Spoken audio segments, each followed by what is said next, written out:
Welcome to the Fayoum.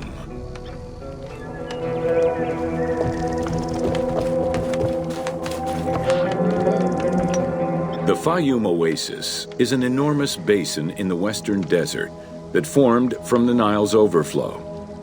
As such, it is not considered a true oasis, though it gives its name to the region, which covers Lake Moeris.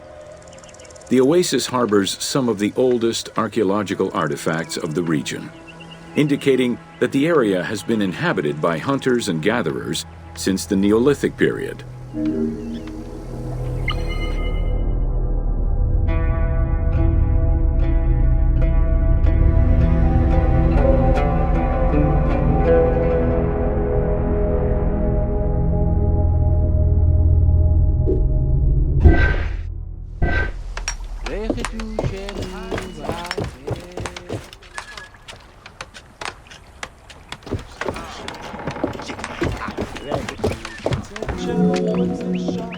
The Fayoum Oasis drains into Lake Moeris, which was a large freshwater lake, but at some time became a saltwater lake. In the 12th dynasty, ancient Egyptians redirected the water flow with a dam and dug a supply canal using the lake as their reservoir. Irrigation enabled them to continue growing crops of figs, grapes, and olives year-round.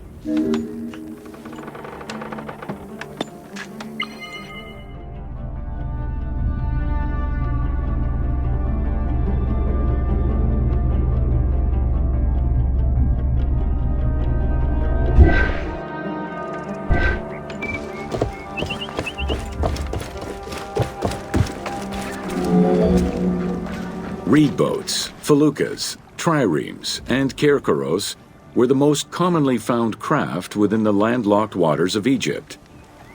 They were used for various purposes, ranging from daily fishing, trade, warfare, and travel, to the ferrying of massive stone blocks used to build the great monuments of Egypt.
The most impressive pyramids of ancient Egypt date from the Old Kingdom and can be found on the sites of Giza, Saqqara, and Dashur.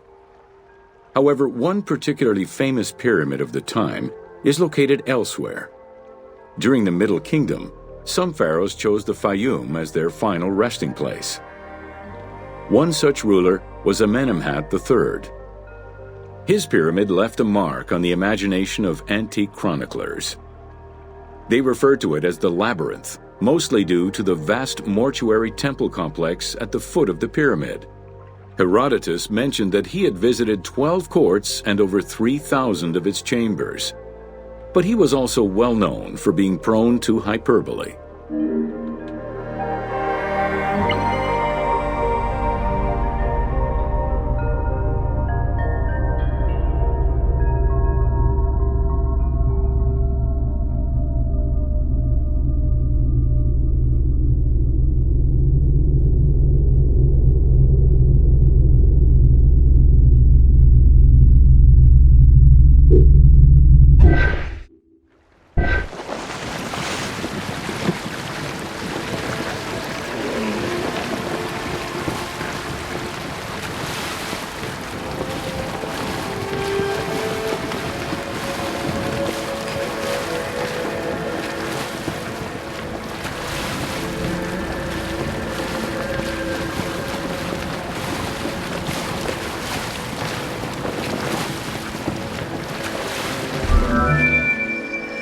Amenemhat's pyramid was built with a brick core and covered with stone slabs, designed to be impenetrable.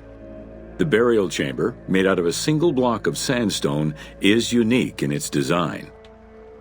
Richard Lepsius and Flinders Petrie both explored the pyramid site, measuring 385 meters by 158 meters, and identified it as the location of the labyrinth. Their research conditions were difficult, as most of the site had been submerged by the nearby canal. Furthermore, the stones from the complex and the outer casing of the pyramid had been quarried away long ago. Ubisoft decided to give life back to this lost monument and the many crypts that were said to be devoted to the sacred crocodile god, Sobek.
Founded during the 5th dynasty, the site was popular during the 12th dynasty under the name of Shedet.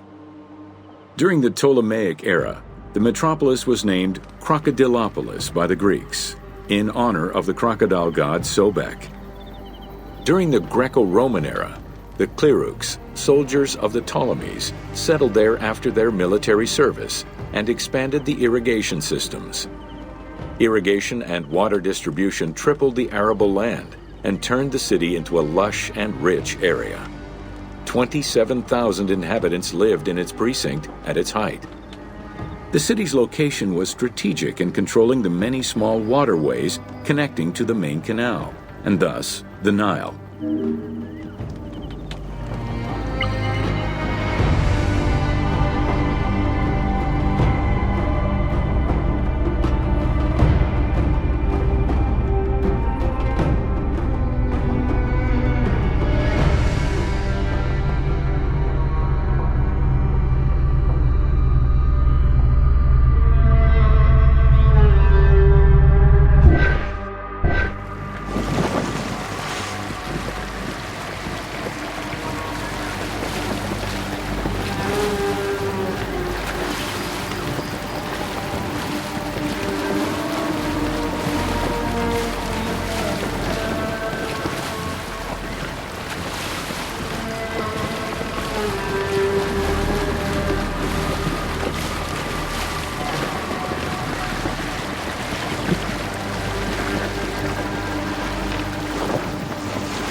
The region's main cult was that of Sobek of Shedet, a divinity associated with water and fertility, both very important to an area that depended on irrigation.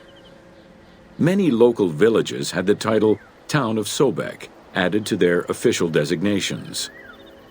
During festivals, ancient Egyptians recited hymns to Sobek, asking for his divine intervention. Greek settlers, and later Romans, would help the Temple of Sobek's economy to flourish by adopting the local embalming mortuary rites. Their sarcophagi were beautifully painted and adorned with amazingly realistic portraits.